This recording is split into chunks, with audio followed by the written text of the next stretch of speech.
Buenas, querido licenciado, estimados compañeros, espero se encuentren bien.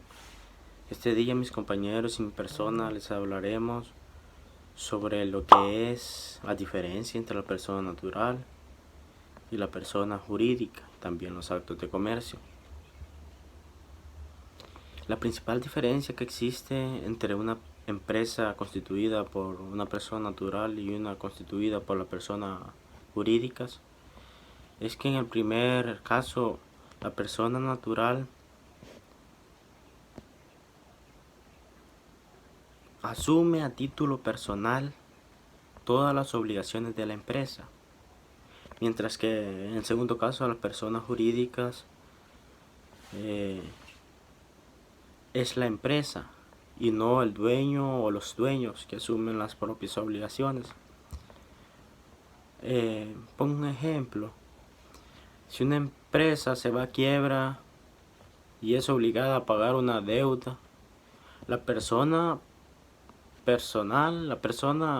natural, perdón, eh, es el dueño, ¿verdad? Y el dueño tiene que responder a estas quiebras a título personal, eh, pudiendo darse el caso de que sus bienes personales sean embargados. En caso de no pagar la deuda, sus bienes serían embargados. En cambio, la persona jurídica, la deuda debe pagarla solo con los bienes que puede tener la empresa a su nombre, sin poder obligar al dueño o a los dueños a que respondan por esta quiebra. Una comparación entre las diferencias o una comparación de diferencias entre la persona natural y la persona jurídica. El alcance de responsabilidad. La persona natural tiene la responsabilidad ilimitada. El dueño asume de forma ilimitada todas las obligaciones de la empresa. En cambio, la persona jurídica tiene la responsabilidad limitada, no ilimitada, limitada. El dueño o los dueños que asumen solo de forma limitada las obligaciones de la empresa. ¿Y por cuántos o qué números de dueños puede tener la persona natural?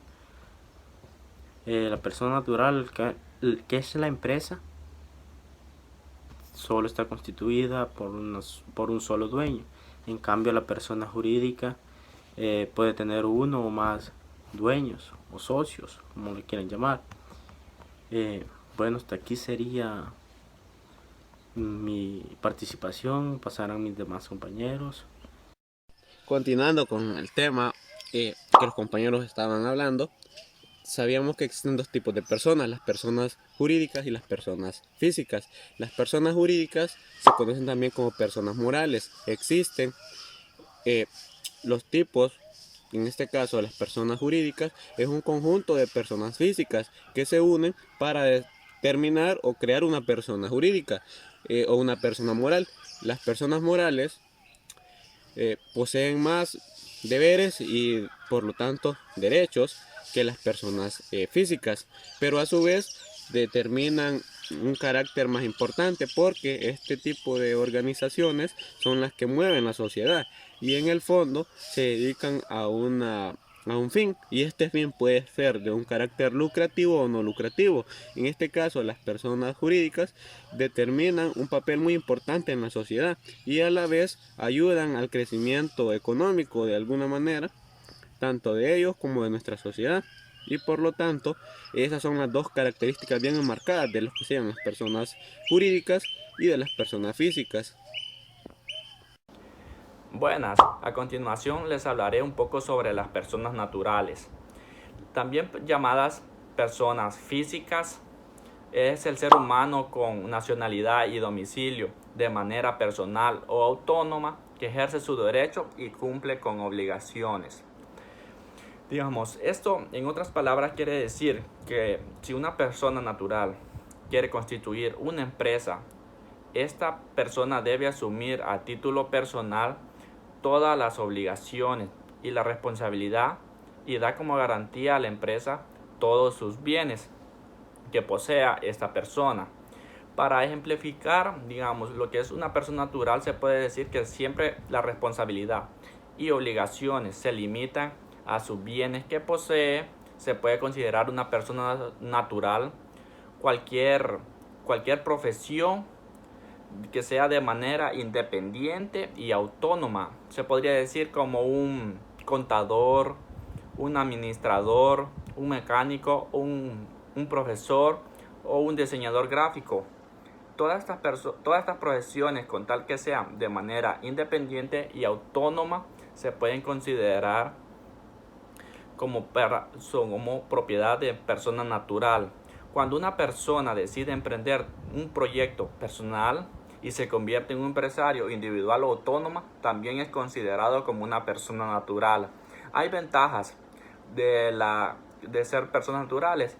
Puede ser que para constituir una empresa como persona natural, el proceso es mucho más sencillo, a diferencia de una persona jurídica, en el cual esta no se requiere gran cantidad de documentación. Bueno, esta ha sido mi parte en la que he hablado un poco sobre lo que son las personas naturales.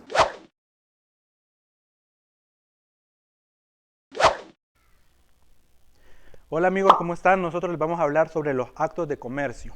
Bien, primeramente vamos a dar el concepto de lo que es un acto de comercio.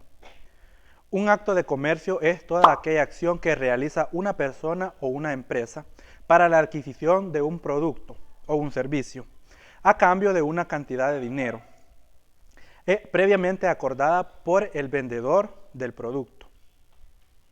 Para que sea considerada una actividad de comercio, el acto tiene que ser ejercido por una persona que está vendiendo lo que sea un producto o un servicio con el cual está lucrándose económicamente. De lo contrario, no puede llamarse un acto de comercio a la adquisición de un producto para el consumo propio. Siguiendo con el tema de los actos de comercio, daremos algunos ejemplos, los cuales serían, por ejemplo, la compraventa de mercancía para lucrarse en su venta. Ejemplo de ello sería un mini super, que teniéndose se compra la mercancía y a través de los productos que se obtienen, obtener un lucro o una ganancia. El siguiente sería la compraventa de títulos de créditos y valores comerciales, las cuales serían las acciones en la bolsa que se pueden tener teniendo los títulos de crédito en una empresa. Otro ejemplo sería la compraventa de bienes inmuebles. Por ejemplo, la compra de un apartamento, la cual se puede realizar con el fin de obtener ganancias rentándolo, rentando las habitaciones y obtener con mayor ganancia en la compra. Otro ejemplo sería operaciones de banca, en la apertura de una cuenta corriente, con la cual con los intereses estaríamos lucrándonos nosotros y ganando un poco más de dinero. Ahora les hablaremos dónde están regulados los actos comerciales, los cuales se regulan en el Código Mercantil. En el artículo 3 del Código Mercantil nos dice que son actos comerciales los que tengan por objeto la organización y transformación o disolución de empresas comerciales o industriales y los actos realizados en masa en estas mismas empresas, los actos que recaigan sobre cosas mercantiles, además de los indicados, se consideran actos de comercio que sean análogos a los anteriores.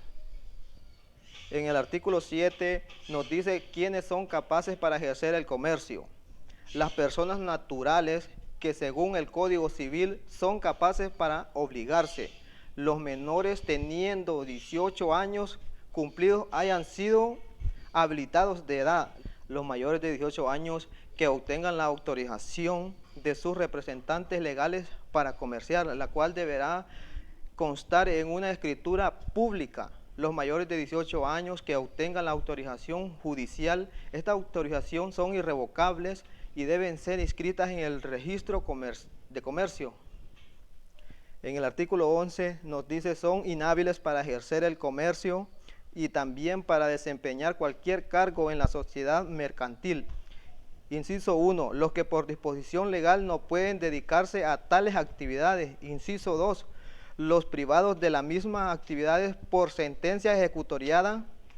Inciso 3. Los declarados en quiebra mientras no sean rehabilitados.